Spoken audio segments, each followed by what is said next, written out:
What is going on, everybody? Happy Wednesday. Today we got a Think and Grow Rich mindset episode. And man, today's gonna be a good one. Today we're talking about auto-suggestion, which might not actually ring a bell as I say it, but it's just cool because we're gonna define it, we're going to explain it, and we're gonna show you how to use the power of auto-suggestion to completely transform your thoughts, words, actions, and inherently your life. So that is our episode today, which is the step three in the 13 steps to riches. And today we're talking about auto-suggestion. And so before we dive into what auto-suggestion is, I got not special. I mean, he is special, but he's always on here. And so that's Mr. John Bodnar. He's on here to share his experiences, his wisdom on auto-suggestion. And yeah, so without further ado, John, if you want to introduce yourself to the peoples out there. By all means. So my name is John Bodnar, and I'm a coach at BSP Healthy Body Coaching. My purpose in life, what truly drives me, is giving people the tools necessary to become the best versions of themselves, primarily through self-love and making good decisions. Decision making is something that I had struggled with for a long time in my life, and through actually a lot of it through auto-suggestion, being able to make proper decisions that truly serve me in moments and for the future has been very beneficial. So teaching others how to do the same is what gets me going in the morning. Let's go. Okay, so let's go ahead and let's dive into auto-suggestion. So what is auto-suggestion? Which is a great question, which is something John actually asked last week. And it's something that even I asked myself when I first saw it. And all it is self-suggestion. Basically, it's the story we tell ourselves, right? So we define ourselves a certain way. We act a certain way based on our values, based on the way we think way that we perceive ourselves. And that's what auto-suggestion is literally just like the stories we have going on in our own heads about ourselves, right? And it really is the communication between where our conscious thought takes place and which serves us as the seed of action to our subconscious mind. So, John, tell me, like in your own words, like how would you describe autosuggestion?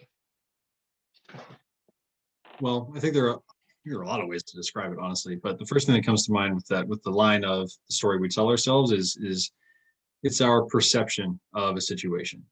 So it's like how good or bad is a thing actually, and how do we react outwardly to that thing?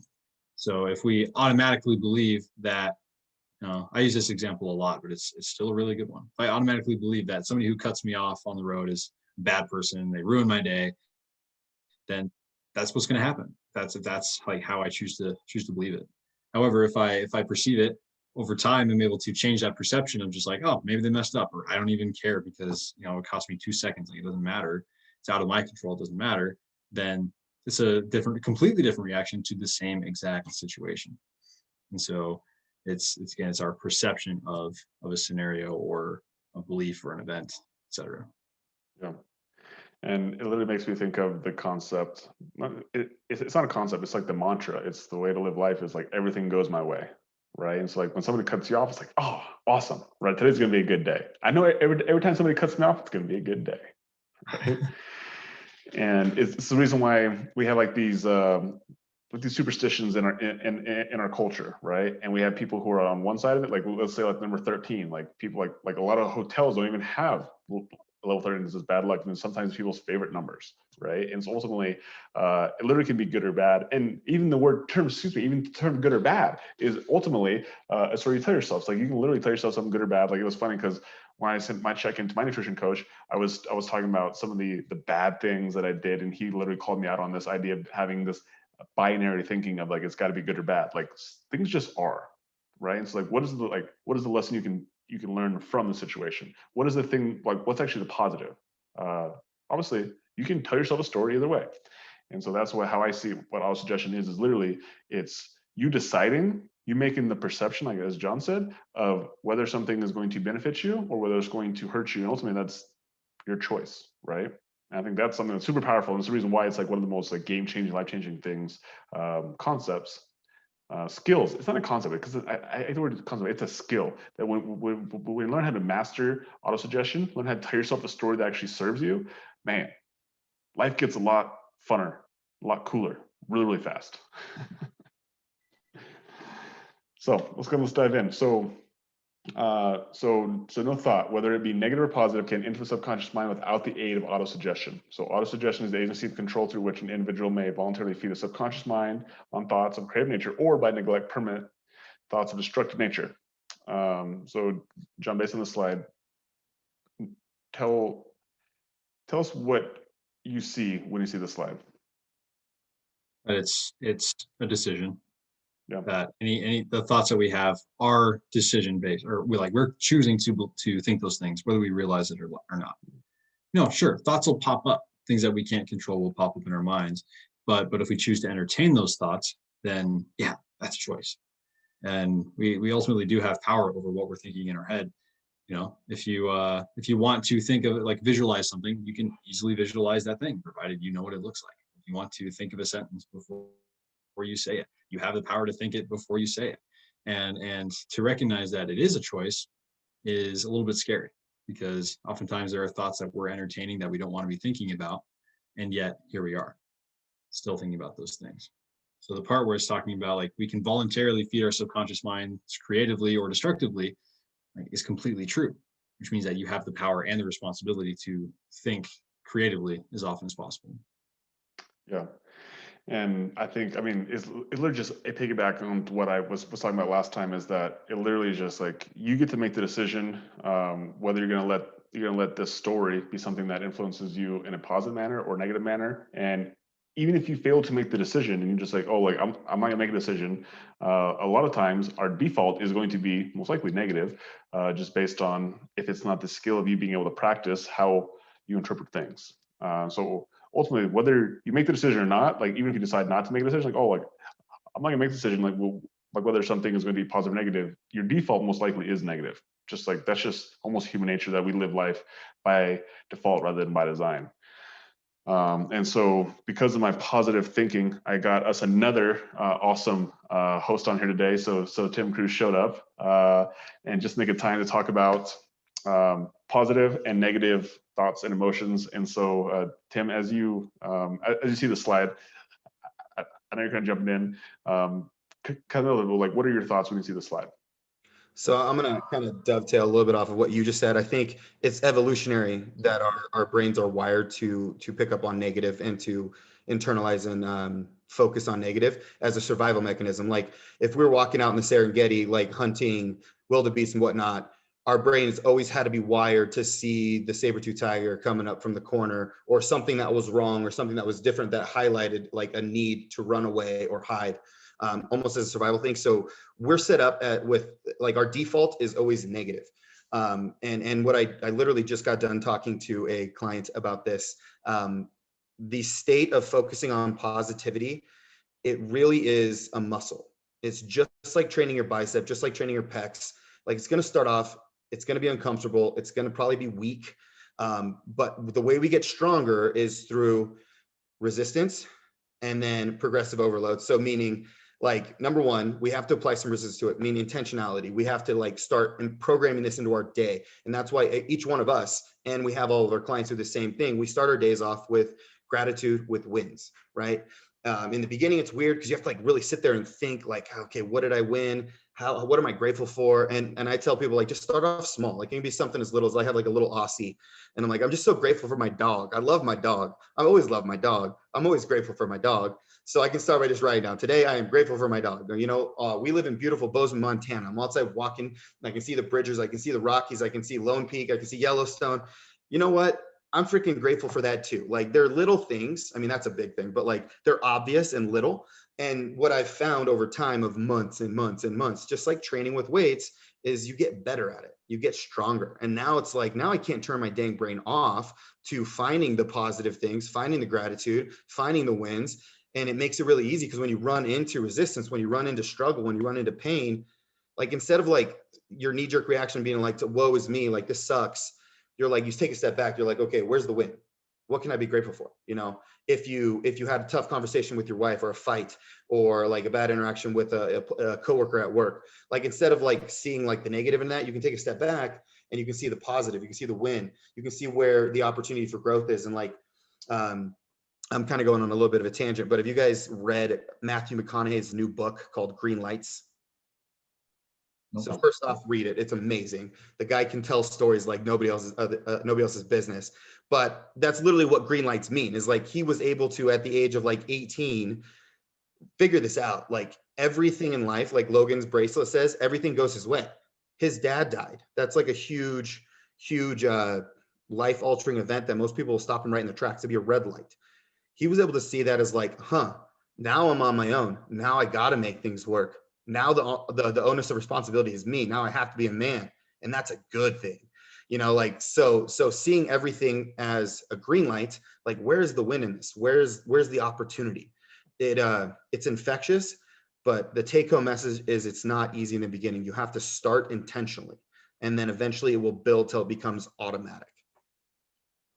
I love that so much. Like, it's a skill. And I think that ultimately people are like, well, I'm not good at it, or like, I don't like, I'm just a negative person. I think it's just like kind of what you said, it's like starting small and finding ways to really have that belief that everything goes your way. And this is a concept that's relatively new to me, like within the last like year. And it's definitely a skill. It's definitely something that's like, okay, like I wear the wristband, I talk about it, I think about it, but like I'm definitely way better at it today than I was when I first started. And I know that I have a long ways that I can continue to get better. I continue to grow. Like you said, it's just literally just like a muscle, right? It's just the muscle of continuing to, like, every time you face adversity, it's like that instant reaction. It's like, ooh, right? You want to like you want to be upset. You want to feel taken advantage of. You want to feel like the world's out to get you. But then it's when you're able to change that mindset, like, oh, what's the positive? What's the green light? As you said, like how's this a positive thing? And then that's that. I think that's so powerful. It is so powerful. I love that. I love it. Okay. Oops. Okay, so the ability to use autosuggestion will depend upon your capacity to concentrate upon a given desire until that desire becomes a burning obsession. So that the subconscious mind takes any orders given to it in the spirit of absolute faith and act upon those orders. So Tim, I'll let you lead this one here. So when you see this slide, like, what do you see? I see the big bolded words desire until that becomes a burning obsession. So I can speak for myself, and I'm pretty sure this is congruent with Logan and with John. Is like, we got into this game because we had a desire to either change ourselves or a desire to help people. For me, it was really to help people because my life had been changed. Therefore, I want to change other people's lives too. But the desire was, it was a spark. It was a little flame. And then as I became obsessed and I focused on it every day, and I won't pretend like I was perfect in the beginning. I learned a lot, but my focus was there the whole time. It's now an all-consuming, burning obsession where, like, there's no question in my mind that this is my life's mission, right? Like, it's not a matter of how, it's just a matter of when. Like, we are going to get to our goals. We are going to change lives. We're going to have a massive impact on everybody that we come in contact with. And it didn't start there. It started as a little flame, and then it grew into this burning obsession because of the focus that we put on it. And I think that's the power of autosuggestion, is our brain just kept feeding that fire fuel until it became a bonfire. And now it's this burning obsession that just, I think it's a good thing. I mean, I'm so fired up about it. Like, I wake up every morning thinking about it. I go to bed thinking about it at night. My day in between, everything is consumed with it. Like, my conversations, like, people that don't get it, they're annoyed by me. Like, my significant others in the past that didn't share the obsession, like, dude, this all this dude talks about all the time. And I don't care, because it's just like what I freaking love. Yeah, I think it's so cool. And like you point out a lot of cool things there. And I can remember back when I was a wee lad, when I was like, okay, like this is what I want to do. Like, I literally remember my goal being like, I just want to like work in a gym. Like, that was actually my goal, right? It wasn't anything about changing lives, it wasn't about helping people, it wasn't about making money. It was just like, man, like if I could just like spend my days in a gym, like that would be so cool, right? And all of a sudden, like you said, like that little desire turned into, like, then just kept on like getting fed. Like, as that thing became a reality, then all of a sudden the next version of that goal kept on expanding. Like you said, those became a big bonfire. And so I think it's just, I think the point is, and you said it earlier too, just understanding that, like, just like having your goals, or having you concentrate on something, like that's the spark. Like, that's what gets you started. And then like where it grows to in 10 years, 15 years, like who cares? It doesn't matter. You should like start with that little spark to start with. So John, what do you see when you see the slide? I see a combination of the previous two, talking about how it's a choice, but what we think about is a choice, and also that it's like a muscle, like Tim said. And so when you're able to put those two things together, where you're constantly making the choice to focus, to give yourself the conscious desire to have the burning obsession because you want XYZ, then with that conscious focus, it does allow your subconscious to help you out. Because as we've talked about before, I always forget the number, but your subconscious mind takes in was like 20 million bits of data per second, something like that, as opposed to 2,000 for the conscious mind. So it's really important to have your subconscious mind be on point. But in order for that to actually change, you have to consciously focus on what your desires are. And so this is where the daily things come in, like writing down your goals every single day, doing your belief breakthroughs, making sure that you're focused on the right things, not just the the overall idea of, if you're obsessed with being a millionaire, that's great, but you also have to be obsessed with the steps to get there. And that's really what I see here, is just being focused and choosing to stay focused, to allow your subconscious to actually do you some favors along the way. Yeah, it's knowing what you want. It's having not 100% clarity on what you want, but like having some sort of like direction of what you want in life. And I can remember when I decided that I wanted to be a trainer, or that I wanted to work in a gym. That was always my first step. Was like, I just want to work in a gym, and then all of a sudden we came to a trainer, and I was like, I had no idea how to get there, but I just knew that I was going to make it happen, right? And so like my path was like, I should go to college, and I told you guys before, like I went to college for 5 years and realized that I actually didn't need a college degree to become a trainer, and because I learned the hard way when I worked for 6 months for free after college, or like at the tail end of college, to even get my foot inside the door to become a front desk person, right? It's like, oh, I guess I didn't even need I didn't need a college degree to actually become a trainer. And obviously that led to opening a gym and now doing online training and, helping lots of people.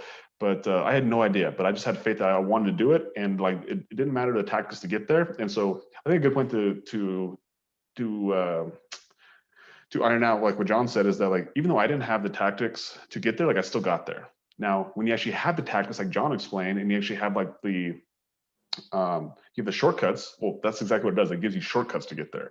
But ultimately, like that burning desire is the most important thing. You can have all the tactics in the world, but if you don't have a desire, you ain't gonna go anywhere, right? But as long as you have the desire, regardless of the tactics, you'll get there. It might just take a lot longer, but if you actually have like a streamlined process, you get there a lot faster. I think that's really the difference between what we are really passionate about, is that like we actually all went through like a really like long drawn out process to get where we got to. I wouldn't say, and I wouldn't say that the whole like majority of our stories have been like streamlined. We've had process, we've had situations where we got like some coaching, mentoring, and we actually split that process up. And ultimately, like looking back on it, I think that's the only thing I would change, is that I would just have got some mentorship coaching a lot faster, because it'll help the process me get there a lot quicker. And so for anybody out there who's like trying to lose weight, or they want to change their body, it's like, you totally can do it the hard way. You totally can like do it yourself. You can go through you can go through the ups and downs, and you can go through the struggles. And like, if you can make it on the other end, I commend you for it. But you can also just get coaching, and you can just get through a lot faster. You can streamline the shortcut. You can shortcut that process. And honestly, you can learn something that like from Tim and John, from me, like you can take 25, 30 years of combined experience, you can shortcut it into, 12 weeks, 6 months. Yeah, so that would be my only suggestion for you. Great. Yeah. All right. So next slide, the actual performance of transmitting desire into money involves the use of autosuggestion to reach the subconscious mind. So like, obviously, again, like we're talking about money in this specific instance, but this could be anything. This could be body transformation. This could be relationships. This could be just personal fulfillment. And like whatever you truly, truly want, like it actually comes from your belief in that you can do it. And we talked about this before with faith, but like until you start telling yourself the story that you can do it, we talked about this morning, which was awesome. It's like until you like tell yourself you can do, and you have the 100% certainty that you can do it. Like then once you have that true belief, then the thing actually happens, right? And the funny part is like whether it happens in that moment or whether it happens, in the next week, next month, next year, like it doesn't matter, because you just have that belief that it's going to happen. And I tell the story of when like I believed that I was going to be a millionaire. Like I didn't know when, I didn't know how, but I just like had this belief, and just like it just kept on like being in my mind. It kept on just like becoming this obsession. And all of a sudden, I just sort of so the steps I took, most likely subconsciously, without like my autosuggestion just took over. It's like, okay, so I started doing things certain ways because I didn't have a plan, I didn't have the tactics, I didn't have all the things that I know now. But my subconscious mind just said, okay, maybe you should like have your own business. Apparently, when you own a business, you have a lot better chance of becoming a millionaire, right? I was not necessarily right about that, by the way, just as a side note, but at least led me in that right direction, right? And then obviously making the steps along the way, just the autosuggestion and the autosuggestion, the subconscious mind basically just led me to that point where it put me in a position to eventually become a millionaire, right? And so again, like just to reiterate what John said earlier, is like when you have tactics, when you have this process, it makes things get there faster. But if you just like have that desire, you just like have that belief, and you just like know that in your mind it's going to happen, it's going to happen, and it doesn't matter if, it just matter when. Man, like that's how actually things come to fruition. Is that you think it appeared, and then all of a sudden you start to talk it out, you start to action it out, and then boom, it becomes reality. So that's my long-winded version of saying, John, what are your thoughts on this? So the thing with saying like, okay, yeah, tactics speed things up, but the desire is ultimately what drives it. I'd actually make the argument that desire leads to getting tactics eventually, because if you truly do have the desire of it, it's inevitable that you'll have tactics someday. Maybe it's not for 20 years, but it necessitates tactics at some point, because that's where your subconscious mind will get you to. It will recognize that you need tactics, and you will consciously recognize that you need tactics as well. And actually, I'm dealing with some limiting beliefs right now, and I was actually I was listening to you, but I was also thinking about those, like, okay, like I got to do something about this. And my first thought was, okay, this is really hard. What do I do? And then I was like, I have the tactics, right? But if I didn't have the tactics, I would wait 5 years to find them. But I just so happen to have them now. But really, point being is whatever you need, you will get to eventually by having the desire. But that could be tactics, that could be a mentor, it could be anything. But you're going to get there and get those things no matter what. Awesome. Tim, what are your thoughts on this one? So I think just to kind of change the language from transmuting desire into money, I think we can literally tie this right back to Chris Krohn, Tony Robbins. Thoughts dictate beliefs, beliefs dictate actions, actions dictate results. So if we think about transmuting desire into money, we're talking about thoughts translating into beliefs, beliefs translating into our actions translating into our results. And money would be the result that we want, or fitness, fat loss, whatever, insert X. That's literally what we're talking about here. This can be transmuted, to use that word, into any other field that we're talking about here. So starting with our conscious thoughts, then build our beliefs, which is our unconscious brain. That's the 20,000 megabytes of information that are coming in every second of the day. And then the belief, when that gets built, then we start seeing evidence of actions leading us towards said result, and we start pursuing the actions that lead us there and moving away from actions that don't. So it actually, when we have a strong belief, it helps us find better tactics. And better tactics obviously lead to better results, with the caveat that consistency is king. Because if we can do the right process for 3 days straight, and then the wrong process for 2, and we just wiped out those 3 days. Because, for instance, if you follow your diet 5 days of the week, but then Friday, Saturday, and Sunday, you go out and eat pizza and ice cream all day, every day, and you don't move off the couch, you could literally undo an entire week's worth of good work by 2 days of inconsistency. So it's the same thing with anything. Like, the belief is really what's going to hold through that consistent action day in and day out. And we all know that the bigger the target, the more consistent action it takes to get our result. So Logan wanting to become a millionaire, and he's proved, like, how long ago was it when you had that first thought, that inkling? I probably knew sometime in my late high school, early college, somewhere in that time frame, that I just was like, okay, like, I know. So we're looking at over a decade, right?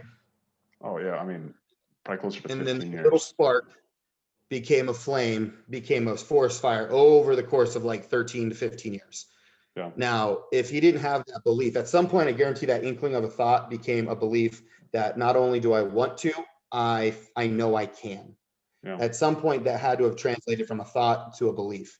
And once that belief took root, that's when the fire, I guarantee, just started to grow exponentially. And it was only a matter of time before Logan found his result, because he's tried many different things. Like, he's modified the tactics along the way. He's still modifying the tactics. He's getting better every day. And the same thing could be said about me and my my bodybuilding journey. I was very stagnant until 2 years ago, and I had a coach who literally, and I saved the screenshot and I look at it whenever I feel down. And he was like, "Hey, I don't tell this to anybody, unless I believe it. I don't blow smoke up people's butts." He's like, "But honestly, you have the tools to become a pro." He's like, "If you put in the work, you put in the time, you have the tools to become pro." And it was so impactful, because for me, that was the thought. And then when I got that affirmation, it became a belief, like I will become a pro. Mhm. And since then, I've made more progress in the last 2 years than I made in the previous 6 years leading up to that thought becoming a belief. Yeah. And you know what's really powerful So about that? I think that's, I'll say one thing, Tim. what's that? I think one thing that's really powerful about that is that like you got some borrowed belief from your coach, because all of a sudden he edified you. He basically gave you a little bit of that borrowed belief because obviously you respected him and he's obviously worked with pros before. And you're like, oh, if he thinks that, then I can actually do this, right? Then boom, all of a sudden, like that belief, maybe like that thought maybe wasn't your thought, but he gave you that thought, and then you owned it, and it became your thought, and you changed your belief. It became my mantra, and it definitely, I mean, my level of effort, my level of consistency, has exponentially went up since then. And then obviously getting around guys like you and John, who like just live and breathe this stuff too. Like it's just and God, like this is a God thing. I swear this is a God thing. Like it started inviting these people into my life that shared the same kind of like mentality of growth. And we all just feed off of each other and just build. And I don't think that's a coincidence at all. I think it happened for a reason. And happened. I assume because I had that belief, I got that belief, and then I started putting that out into the universe, secret style, and then it came back. I love that. I love that. I love that. And so I want to finish with this. I want to finish with you guys sharing like a story that's really it's something that like when you set out to do it, you maybe didn't think you could do it, right? Whether this be something that took like a short period of time, whether it took a long period of time, like maybe you set out to do it, but you weren't quite sure if you did it, or you're not sure if you could do it. But by this desire to accomplish this, you end up getting it done. So John, I'll start with you first. Like what's something where you like just told yourself that you're going to make it happen? You obviously never done before, but somehow you transmuted this desire into, again, it doesn't have to be money. It can be a goal with your fitness, could be nutrition, it could be money, it could be whatever it is. First thing that comes to mind for me is honestly working with you. When I first started, like I had excitement, I had belief that I was in a good spot, but I didn't actually believe in my ability to stick to it. I had belief in you right away. I had belief in the systems that we had in place right away, but my ability to actually follow through with them and stay motivated, which I don't actually like that word, but stay consistent, was I had no belief in that. And now I do through autosuggestion, right? Through belief breakthrough, through having support, having a mentor. Like these are the things that have allowed me to keep going, even though I had plenty of evidence, or supposedly, sorry if you can hear my dog whining, she doesn't like hearing sad things. But I had what I believe to be evidence pointing to the fact that I can't commit, that I can't be consistent, no matter how badly I want it. Oddly enough, throughout all of that self-doubt, I still knew that I was going to be successful. Didn't really know how, but I still knew that, okay, I want to be a millionaire. It's going to happen. I had that belief in there, and I don't necessarily understand why, other than the fact that it's true, because I had plenty of evidence to tell me otherwise. But what got me through these moments of doubt, in addition to a mentor, in addition to tactics, belief breakthrough, was that belief that I will be successful. I am successful now, and it's a wild ride, and I tell you what, but it truly is that belief that keeps you moving forward. There's nothing else that can. Yeah, and especially when things aren't appearing, like you said, like you're not seeing evidence of things going the way that you thought they were going to go, or that you believe that they should go. And it's that having that true desire that just keeps you going. It's like, I'm not even sure why I'm keep going, but like, I just know that I have to, right? And it's like, if you didn't actually have that belief on some level, you would have not. You would have not gone through the struggles. You've not gone through the pain, because it's like, if you actually don't, if you had zero belief you're going to reach it, then like, why put any effort? Right. And so I think it's always important to have that desire. Tim, share one of the stories with you that share a story about you and your journey about this concept of transmuting your desire into, again, it could be anything. For sure. And I'll step away from the bodybuilding conversation a little bit and give another business type example, because I believe these happen in everybody's life, given the right circumstances and the right mindset, in all facets of your life.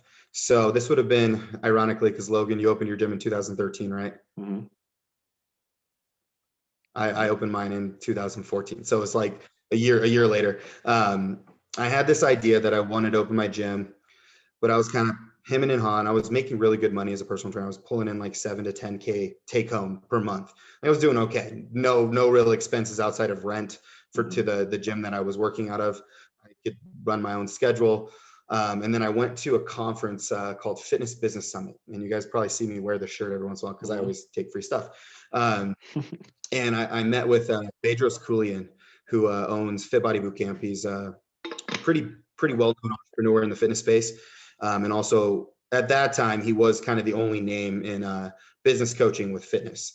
And he gave like a great, I know it now was a sales pitch, but at the time I thought it was just a motivational speech. And he had everybody like literally raise their hand if they wanted to join his mastermind. And he did a really cool little tactic where it was like normally $10,000 buy, and like you had to put a $10,000 deposit in. But if you did it today, he's going to take the first person that raised their hand and he's going to waive that fee. And so obviously like more than one person raised their hand really quickly. And so then he had other people come on who were part of his mastermind. They're like, I'll sponsor him. I'll sponsor her. I'll sponsor that person. I know it was a complete tactic now, like an awesome tactic. But at the time I thought this was like, oh my gosh, like I got to do it today. I didn't have $10,000 in my account. I didn't even have the first payment for the freaking mastermind, which was like $2,800. And I didn't have it in my checking account. So I literally got on the phone. I sold my car. I had a Honda Civic that was a lemon. I needed to get rid of it for a long time. And I sold it for $5,000, like to someone on Facebook. They sent me the money and I used that money. I put it down. I put down the $2,800 and joined his program. And literally first meeting was like the next week. And he was like, yeah, you're not a personal trainer anymore. You're a gym owner. Like, we got to make this change. I had no idea what it took to open a gym. No freaking idea, from equipment to renting a space, like the whole real estate aspect of it. I had no idea about the laws, regulations, workman's comp, all the health regulations, like all the inspections. No idea. Had no freaking idea what I was getting myself into. Within 3 months, we opened up Be Strong Fitness, which was my gym back at the time. Put in so many like all-nighters, so many 20-hour work days. But I would not have done that if I would not have, again, probably tying it back to a mentor, a coach, someone giving me some borrowed belief, because I wanted to, but I wasn't sure I could, and I wasn't sure it was the right move. But then as soon as that light went on, that thought became a belief. It was literally like such an expedited timeline to the point where I opened my doors, and opened my doors with almost zero clients, almost zero. But within 2 months, I had 100 clients. I had more clients than I had previously as a personal trainer, way more, like triple the clients I had before. And then within a year, I had over 300. So, and that was, I'm not going to give credit to Bedros because that was when I joined Alex's group, and Alex taught me how to get some clients. How to do marketing, which is another huge thing I didn't know anything about, but it was all on belief. It was 100% on belief, because if I didn't have that belief, there's just no way. I'm thinking about it now, like, how did I survive going through all of that, managing my time, my energy, my resources, and still got everything done on time, and still was able to have a profitable business. It was kind of it's crazy to think about. And like, unless I had that belief, I wouldn't want to go through it. That was too hard. Yeah. Yeah, you just said it, like, if you don't have the belief, then then everything seems impossible. It seems hard, right? And that's obviously the value of I mean, that's what faith is being able to do things that seem impossible, and just like having that belief and that faith that you can bring it to fruition.